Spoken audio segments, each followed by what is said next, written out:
Hey there, and welcome to the teacher tips and tricks for the song Come Back Home My Little Chicks.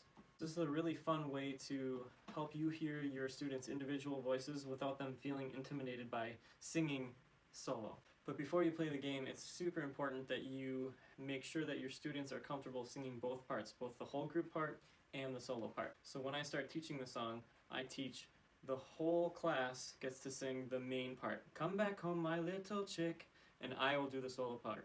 I won't come. And we go back and forth having that conversation. Once they get used to hearing the solo part from me, then we switch jobs. So then I'm the person asking the question, come back home my little chick, and the whole class sings the solo part. I won't come, why not? I'm afraid. At this point I'll also use some visuals for students to kind of mentally picture what they're going to be singing next. So I'll go, come back home my little chick, and you can have a picture of a little cartoon shaking their head or something like that, and it helps them kind of paint the picture of the story in their head.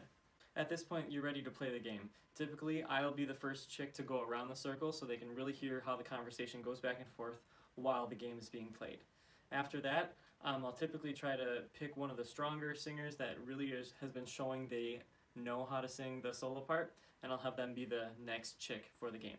For students that have a hard time remembering what their next part is if they're the soloist, I do use those manipulatives with the visuals, so the students can use that, and I'll just hold it up when it's their part so they know what they need to sing.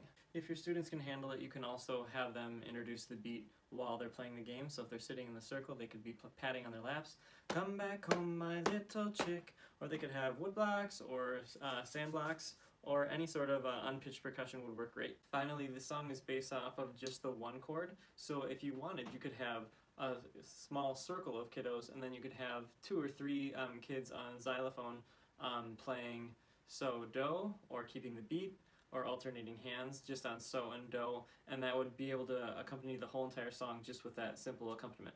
So it would sound like this. Do, so, do, so, do, so, do, so, and they could be playing that throughout the entire game. As they become more accomplished, you could change the accompaniment. You could go ti ti ta, do do so, do do so. Different things like that will help keep the game moving so the kids aren't just sitting in the circle the whole time. They can have different roles throughout the game.